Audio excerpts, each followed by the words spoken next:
Good afternoon. Can you hear me in the back? Yes? Okay, good. Yeah. So good afternoon, ladies and gentlemen. Thank you for inviting me to speak to you. About 10 years ago, developing countries started pioneering digital financial services, first in the Philippines and then most famously in Kenya with M-Pesa. The uptake of digital financial services in developing countries has, over the last 10 years, not quite seen the success that was hoped for. Some developing countries are doing better than others in establishing a digital financial services infrastructure and a culture. So why is that? Why does it work for some countries and why does it not work for other countries? So the ITU, supported by the Bill and Melinda Gates Foundation, set up to study and answer the answers to this question. The ITU is a United Nations specialized agency for communications technologies. Your mobile phone would not work without the ITU because the ITU allocates the spectrum for radio frequencies for a multitude of wireless services. The ITU also develops standards. A lot of the optical fiber standards come from the ITU, and it also assists developing countries in setting up their ICT infrastructure. So today, there are about 2 billion unbanked people, but about 3/4 roughly have a mobile phone. So there's a huge opportunity here that people become part of the economy and that they use their mobile phone actually as a bank account. And today there are quite a few number of countries where there are more mobile phone accounts than bank accounts. So the ITU was able to bring together all the stakeholders of the digital financial services ecosystem on a global scale. So we had telcos participating, banks, we had the regulators of the telco industry, regulators of the financial services industry, payment service providers, consumer advocates. So they all debated over the last 2 years, and the results are being published right now in some 30 reports and some 80 recommendations. So I'm going to tell you the top 10 list of recommendations that can help facilitate in establishing a digital financial services culture in countries. Number 1, establish a regulatory environment.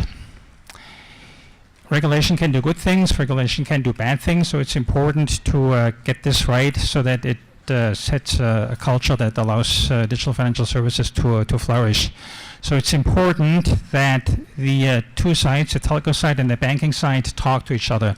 We had one example of a country where the authorities of the telco industry and of the banking industry actually met for the first time at a meeting in Geneva in Switzerland. We have developed a template, a draft MOU for those two regulatory bodies. It's a 5-page MOU, and you can download it, and it may help people in setting a framework and defining the responsibilities if a country wants to set up digital financial services. Number 2,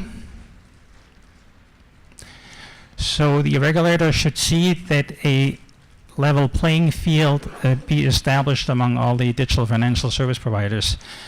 If a mobile network operator owns infrastructure but is also offering digital financial services, then sometimes it happens that this operator makes life for other service providers difficult, either by denying access to the infrastructure or by charging high prices or by offering a low quality of service. So the telco should be able to prove, upon request of the regulator, that it's not discriminating against other service providers. Number 3, the quality of the network is important.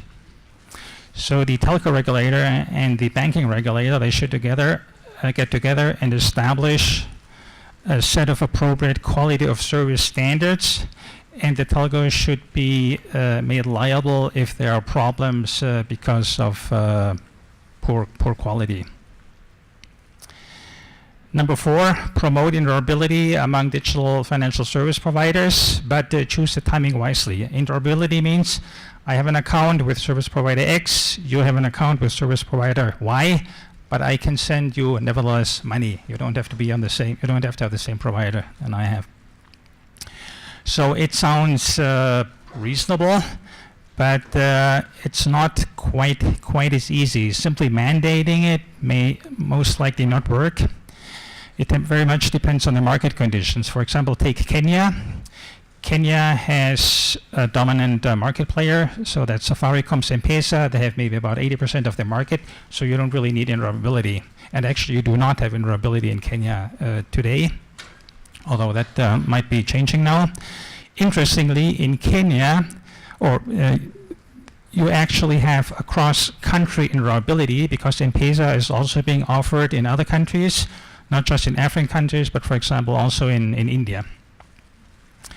Another example is Nigeria.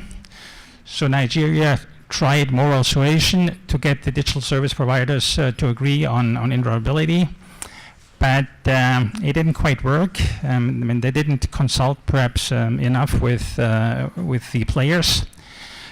They mandated and developed a digital switch to which digital service providers had to connect.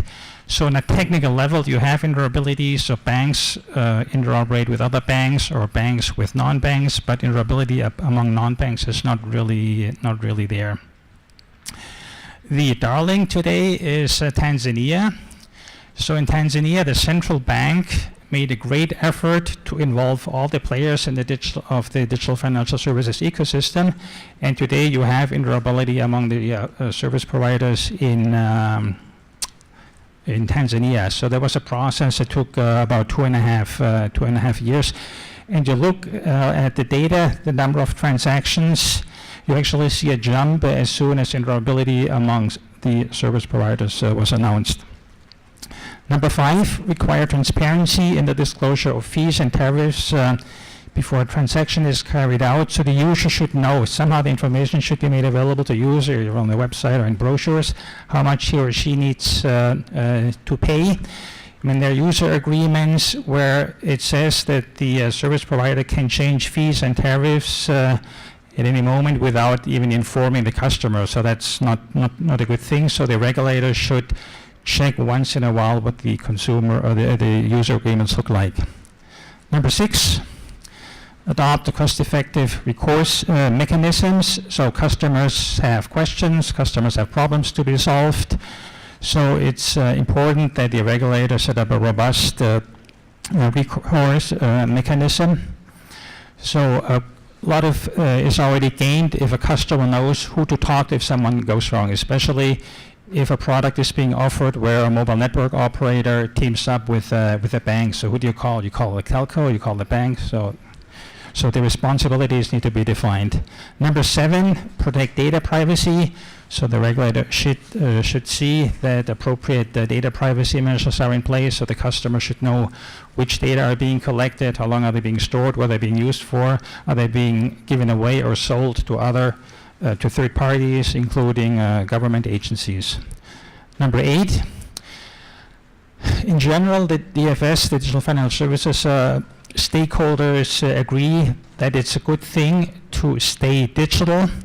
So the customer and the merchant should be given the opportunity that they can spend the money that they have received electronically, also electronically. So there are costs and risks involved in cashing in and cashing out. Number 9, provide the means for customer identification. Some countries do have an identification system, some countries don't.